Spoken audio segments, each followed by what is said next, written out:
Pepper and salt news என்கின்ற இந்த வலையொலி உண்மையிலேயே நம்ம தமிழர் தாயகத்தை மையப்படுத்திய செய்திகளுக்கு தான் நம்ம முதன்மை கொடுத்து இந்த வலையொலியை நடத்திக்கிட்டு இருக்கிறோம். அப்பப்போ பல விஷயங்களை குறித்து பேசுகிறோம், உலக செய்திகளை பேசுகிறோம், அல்லது தமிழகத்தில் இருக்கக்கூடிய செய்திகளை பேசுகிறோம். இவைகளெல்லாம் அப்பப்போ எடுத்து வச்சுக்கிட்டு இருக்கிறோம். ஆனால் நல்ல ரெஸ்பான்ஸு, எல்லாருமே நல்ல ஆதரவு கொடுத்துட்டு இருக்கீங்க, ரொம்ப நன்றி. வைத்தியர் அர்ஜுனா அவங்கள மையப்படுத்தி நம்ம நிறைய காணொலி பேசியிருக்கோம், நிறைய செய்திகள் எடுத்து வச்சுருக்கோம். அவங்களுடைய ஒவ்வொரு நகர்வுகளையும் மையப்படுத்திய செய்திகள் எல்லாம் நம்ம எடுத்து வச்சுருக்கோம். அதுக்கு ஒரு பெரிய பாராட்டு இருந்திருக்கு. அதுக்கு மாதிரி கடுமையான விமர்சனங்களும் வச்சுருக்காங்க. நிறைய பேர் நம்மளை ரொம்ப கடுமையாக திட்டி இருக்கக்கூடிய களங்கள் எல்லாமே நடந்திருக்கு. நம்ம அதை பற்றி பெருசாக அலட்டிக்கல. நமக்கு என்ன மனசுக்குள்ளே இருக்கோ அதை எடுத்து வச்சிடணும் அப்படிங்கிற ஒரு கருத்து தான் நம்ம தொடர்ந்து வைத்தியர் அர்ஜுனாவை மையப்படுத்திய நிறைய செய்திகளை நம்ம பதிவிட்டு இருக்கோம். அது உங்கள் எல்லாருக்குமே தெரியும். எனவே நம்ம ஏன் வைத்தியர் அர்ஜுனாவை பேசுகிறோம் அப்படிங்கிறதுக்கு பலர் எழுப்பிக்கிட்டு இருக்க கேள்விக்கு நம்ம ஒரு விடை சொல்ல வேண்டிய ஒரு கட்டாயம் இருக்குது. பார்த்தீங்கன்னா நம்ம இப்போ ஒரு அரசியல் களம் இருக்குது. அதாவது தமிழர் தாயகத்தை மையப்படுத்திய அரசியல் களத்தை நம்ம எடுத்துக்கிட்டாலே பெரிய விமர்சனங்கள் இருக்குது. இப்போ பார்த்தீங்கன்னா பார் நடத்தக்கூடியது, மணல் கொள்ளை, இப்படி மக்களுக்கு விரோதமான பல செயல்பாடுகள் நடந்துகிட்டு இருக்கு. இவை அனைத்திற்கும் பின்னால் யார் இருக்கான்னு பார்த்தீங்கன்னா ஏதாவது ஒரு அரசியல்வாதி. அது இவங்க தான் அவங்க தான் நம்ம பேரை சொல்லி அவங்கள குற்றவாளி கொண்ட நம்ம நிறுத்த விரும்பலை. ஆனால் யாராவது ஒரு அரசியல்வாதி அதில் இருக்கிறாங்க. அவங்க இருந்துக்கிட்டு அந்த சமூகத்தை சார்ந்த அந்த விரோதிகளை எல்லாம் தங்களுக்கு சாதகமாக பயன்படுத்திக்கிட்டு இருக்காங்க. ஆனால் இதை துணிச்சலாக எதுக்கு யாராவது ஒரு அரசியல்வாதியோ அல்லது மக்கள் சார்ந்த ஒரு தொண்டன் தேவைப்படுகிறது. அப்படிப்பட்ட தொண்டனாக இருக்கக்கூடியது யாருன்னு பார்த்தீங்கன்னா வைத்தியர் அர்ஜுனா தான். அவர் எல்லளவும் அதை குறிச்செல்லாம் கவலைப்படலதில்லை. தான் மனசில் பட்டதை டக்குன்னு எடுத்து பேசுகிறாரு. இது தப்புப்பா, இது நீங்கள் செஞ்சுக்கிட்டு இருக்கே தப்பு, இவங்களுக்கு நீங்கள் ஓட்டு போட்டீங்க, அவங்க என்ன செய்கிறாங்க பாருங்க அப்படின்னுட்டு மக்களிடம் அதை கொண்டு சேர்க்கக்கூடிய ஒரு களத்தை வைத்தியர் அர்ஜுனா மிக தெளிவாக எடுத்துக்கிட்டு இருக்காங்க. அதுபோல் பார்த்தீங்கன்னா பாதிப்புகள் ஏற்படும் பொழுது, இப்போது மக்களுக்கு ஒரு பாதிப்பு ஏற்படுது. அந்த பாதிப்பு நாடாளுமன்றத்தில் பேசினாதான் அந்த ஆட்சியில் இருக்கக்கூடியவங்களுக்கு அந்த செய்தி தெரியும்.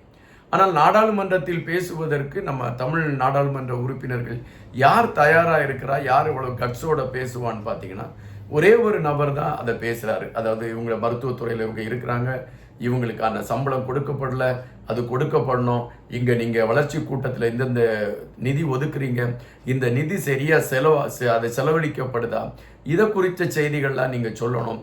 இப்படி எல்லா கேள்விகளையுமே மிக தைரியமாக எடுக்கக்கூடிய ஒரு மனிதராக வைத்தியர் அர்ஜுனா இருக்கிறார்.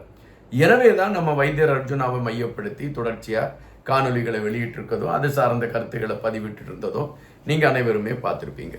இப்பவும் முந்தநேத்து நம்ம ஒரு காணொலி வெளியிட்டிருந்தோம். அந்த காணொலியில் என்ன பேசியிருந்தோம் அப்படின்னு பார்த்தீங்கன்னா, வைத்தியர் அர்ஜுனாவிற்கு எதிராக கொடும்பாவி எரிச்சாங்க. அப்போ அது கொடும்பாவி எரிக்கிறாங்க அப்படிங்கும் பொழுது வைத்தியர் அர்ஜுனா ஏதோ ஒரு பெரிய பிழையை செஞ்சிருக்கணும், ஒரு பெரிய ஒரு தாக்கத்தை ஏற்படுத்தக்கூடிய ஒரு களத்தை அவர் பண்ணியிருக்கணும். அப்படி பண்ணியிருந்தால் அந்த கொடும்பாவி எரிக்கிறது இதெல்லாம் நம்ம ஏற்றுக்கலாம். சரி, அவர் இந்த மக்கள் விரோதமாக ஏதோ பண்ணிட்டாரு, அதனால மக்கள் திரண்டு அவங்கள அந்த கொடும்பாவி எரித்து எதிர்ப்பை தெரிவிக்கிறாங்க அப்படின்னு நம்ம நினைக்கலாம்.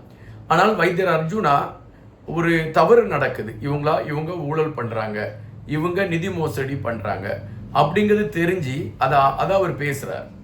அதை பேசுகிறாரு. அப்போ அதற்கு எதிரான ஒரு ஆதாரத்தை தான் இவங்க கொடுக்கணும். இல்லை நாங்கள் நியாயமாக எங்கள்கிட்ட இவ்வளோ ஆதாரங்கள் இருக்குது அப்படின்னு கொடுக்கணும். ஆனால் வைத்தியர் அர்ஜுனா எடுத்து வைத்த கருத்துக்கு அவங்களிடம் ஆதாரம் இல்லை. எனவே அவங்க வைத்தியர் அர்ஜுனாவிற்கு எதிராக போராட்டத்தை நடத்துகிறாங்க. ஆனால் இன்னைக்கு வந்திருக்கக்கூடிய ஒரு செய்தி மனசை ரொம்ப வலிக்கக்கூடிய ஒரு செய்தியாக வந்திருக்கு.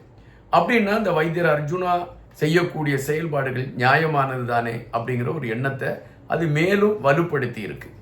பார்த்தீங்கன்னா சாவகச்சேரியில் ஒரு 3 சக்கர வாகனத்தில் ஒரு குடும்பம் வந்திருக்கு. அப்போது அந்த டிம்பர் லாரி, கள்ள மணலை ஏற்றிட்டு போகிற லாரி என்ன செஞ்சுருக்கு, வேகமாக போயிருக்காங்க. போன இடத்துல அந்த 3 சக்கர வாகனத்தில் மேலே அவங்க தாக்கிட்டாங்க, அதை அடிச்சிட்டாங்கன்னு வச்சுக்கோங்களேன். அதில் ஒரு தாயும் மகளும் அந்த ஸ்பாட்லேயே மரணத்தை தழுவிடுறாங்க. ஆனால் அந்த லாரி நின்றுச்சா நிற்காமல் போச்சாங்கிறது தெளிவில்லை. ஆனால் இந்த லாரி இவ்வளவு தைரியமாக மணலை எடுத்துக்கிட்டு அவங்க வேகமாக செல்வதற்கான ஒரு சூழல் அங்கே எப்படி உருவாச்சு அப்படிங்கிற பார்த்தீங்கன்னா அதுக்கு பின்னால் ஒரு அரசியல் சார்ந்த களங்கள் இருக்கிறது.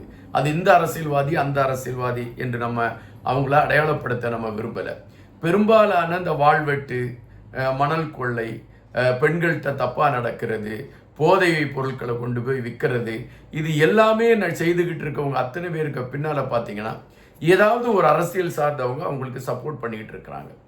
இதை மற்ற அரசியல்வாதிகள் வெளியே எடுத்து சொல்கிறது கிடையாது. அவங்களுக்கு அச்சம் என்பதை விட நமக்கு ஒரு மாமூல் வருது, நமக்கு கொஞ்சம் பணம் கிடைக்குது, அதை நம்ம வாங்கிட்டு சந்தோஷமாக இருந்துடலாம் அப்படிங்கிற எண்ணத்தில் அவங்களுடைய நிலைப்பாடு இருக்குது.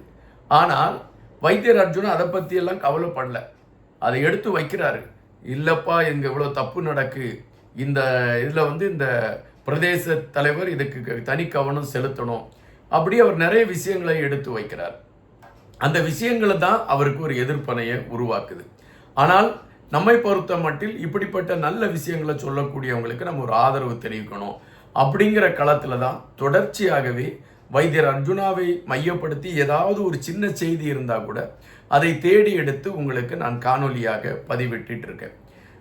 அதை தான் முதல்ல சொன்னது மாதிரி தான் விமர்சிக்கிறாங்க நம்மளை, அதாவது கோபத்தோடு நமக்கு கருத்துக்கள், அந்த கருத்தெல்லாம் நான் டெலீட் பண்ணிடுவேன். ஏன்னா அதை நான் பதிவிடுறே கிடையாது. அவங்க கெட்ட வார்த்தையில் பேசுறது இதெல்லாமே நடந்துக்கிட்டு இருக்கு. அது சில நேரங்களில் நம்ம அதை ஏற்றுக்கிட்டு நம்ம பயணிச்சிருவோம். சில நேரங்களில் அது நமக்கு ஒரு பெரிய வலியை கொடுக்கும். என்னடா நம்ம நல்லா தானே பேசிகிட்டு இருக்கோம், நல்ல விஷயத்தை தானே பேசுகிறோம், எதுக்கு இவங்க நம்மளை எப்படி திட்டுறாங்க அப்படிங்கிற ஒரு எண்ணத்தை அது உருவாக்கிறது. இப்போ வைத்தியர் அர்ஜுனா மணல் கொள்ளையை மையப்படுத்தி பேசியிருக்காங்க.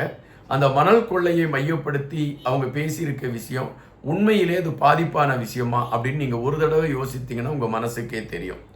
முன்பு மன்னார்குடியில் மன்னார் பகுதியில் ஒரு பிரச்சனை வந்துச்சு. அந்த பிரச்சனையின் சமயம் கூட அந்த மன்னார் மக்கள், அதை காற்றாலை நிறுவக்கூடிய களங்கள் வந்த பொழுது மன்னார் மக்கள் ஒரு பிரச்சனையை கொண்டு வந்தாங்க. அப்போ என்ன சொன்னாங்க, எங்களுடைய மணல்கள் எல்லாம் கொள்ளையடிச்சிட்டு போகிறாங்க, அது தடுக்கப்படணும், அப்படி எங்களுடைய இயற்கை வளங்கள் பாதிக்கப்படுது அப்படின்னு ஒரு கொதித்து எழக்கூடிய ஒரு களங்களை நம்மால் பார்க்க முடிந்தது. அதுபோலத்தான் ஒவ்வொரு இடங்களிலும் இதுபோன்று இயற்கை வளங்கள் ஒட்டுமொத்தமாக கொள்ளையடிக்கப்படுது.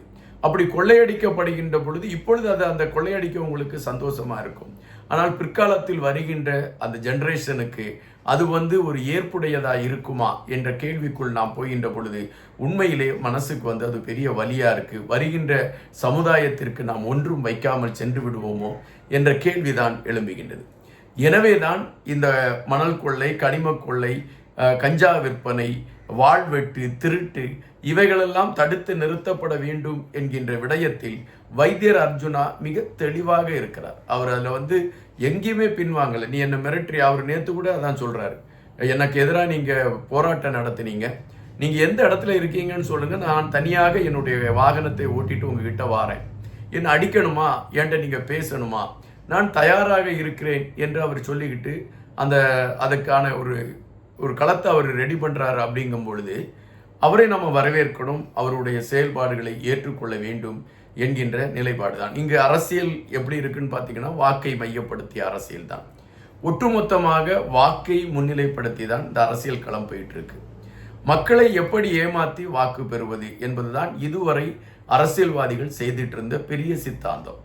நீங்கள் பார்த்தீங்கன்னா நமக்கு 2009ஆம் ஆண்டு நம்ம இனத்தையே இழந்தோம்.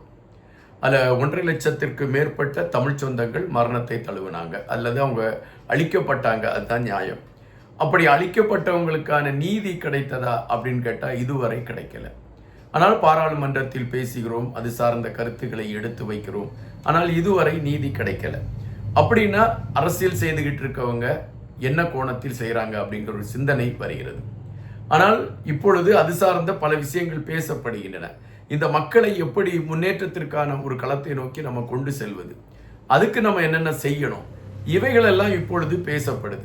அப்படி பேசக்கூடிய களங்களை எடுத்திருக்கக்கூடிய ஒரு களம் எப்படி அமைஞ்சிச்சுன்னு பார்த்தீங்கன்னா அது வைத்தியர் அர்ஜுனாவுடைய வருகைக்கு பின்னால் பல மாற்றங்கள். அதாவது இவர் விட்டுட்டா நம்மளை பற்றி நாடாளுமன்றத்தில் பேசிடுவார் அல்லது அந்த வளர்ச்சி கூட்டத்தில் நம்மளை பற்றி இவர் பேசிடுவார். இந்த பயத்தின் காரணமாக மக்கள் சார்ந்த பல விஷயங்களை இப்பொழுது ஒருத்தரும் செயல்படுத்துவதற்கான ஒரு களத்தை எடுத்துக்கிட்டு இருக்கிறாங்க. இப்போது இந்த சாவகச்சேரியில் அந்த டிப்பர் லாரி கள்ளமண் எடுத்துகிட்டு போன டிப்பர் லாரி தாக்கி ஒரு குடும்பம் சீரழிஞ்சிச்சு. அந்த குடும்பத்தோட சார்ந்தவங்க எவ்வளவு அவஸ்தையை சந்திப்பாங்கன்னு நீங்கள் நினச்சி பாருங்கள்.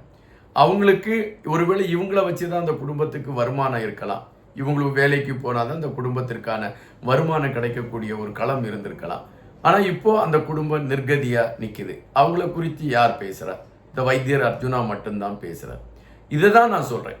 அதாவது மக்கள் சார்ந்த களங்களை யார் எடுத்துக்கிட்டு பேசுகிறாங்களோ அவங்களுக்கு ஆதரவாக நிற்கக்கூடிய ஒரு களத்தை எடுத்து தான் நம்ம வைத்தியர் அர்ஜுனா அவங்கள மையப்படுத்தி பேசிகிட்டு இருக்கிறோம். அதனால் நமக்கு எதிர்த்து பேசக்கூடியவங்க பேசட்டும், அவர்களும் நமக்கு தோழர்கள். நம்மளை ஒருமையில் பேசக்கூடியவர்கள், நம்மளுடைய தாயை பழித்து பேசக்கூடியவங்க, இவங்க எல்லாருமே நம்மளுடைய தோழர்கள் என்ற கணக்கீட்டில் தான் நாம் பார்க்கிறோம். எனவே அவர்கள் பேசுகிறார்கள் என்பதற்காக நாம் மக்கள் சார்ந்த கருத்துக்களை பதிவிடுவதிலிருந்து பின்வாங்க போவதில்லை என்பதுதான் நிஜம். எனவே நான் உங்களிடம் ஒரு கோரிக்கையை தான் வைக்கிறேன். இது சுயநல கோரிக்கை தான், வேற எதுவும் இல்லை. நீங்கள் பார்த்தீங்கன்னா தொடர்ச்சியாக நான் தமிழ் சார்ந்த விஷயங்களை தான் பேசிகிட்டு இருந்தேன். அதுவும் நான் சுத்தமான தமிழில் பேசினேன். பல நண்பர்கள் என்கிட்ட சொன்னாங்க, இல்லை அது இந்த காலத்துக்கெல்லாம் எடுபடாது, நீங்கள் நார்மலாக எப்படி பேசுவீங்களோ அதை பேச ஆரம்பிங்க அப்படின்னாக்க. இன்னைக்கு அதை தான் நான் ஆரம்பிச்சிருக்கேன். நார்மலாக எப்படி பேசுவீங்களோ அப்படியே பேசுங்க, நீங்கள் இந்த சுத்தமான தமிழில் பேசாதீங்க அப்படின்ட்டாங்க. எனக்கு அது ரொம்ப வருத்தம் உண்டு. நம்ம நாட்டில் தமிழை குறித்து பேசுவதற்கு கூட, அதை அங்கீகரிப்பதற்கு கூட தமிழர்கள் அதற்கான ஒரு களத்தை தரலையே அப்படிங்கிற ஒரு எண்ணம் உண்டு. எனவே தான் இப்பொழுது நான் எப்படி நம்ம இயற்கையாக அதான் நார்மலாக எப்படி பேசுவோமோ அதுபோலத்தான் உங்களிடம் பேசியிருக்கேன். உங்களிடம் வேண்டுவது ஒன்று தான், நீங்கள் எங்களுக்கு ஆதரவு கொடுங்கள். இது ஒரு என்டர்டைன்மெண்ட் சேனல் இல்லை, அல்லது சும்மா எல்லோரும் பண்ணுறது மாதிரி நான் பண்ணலை.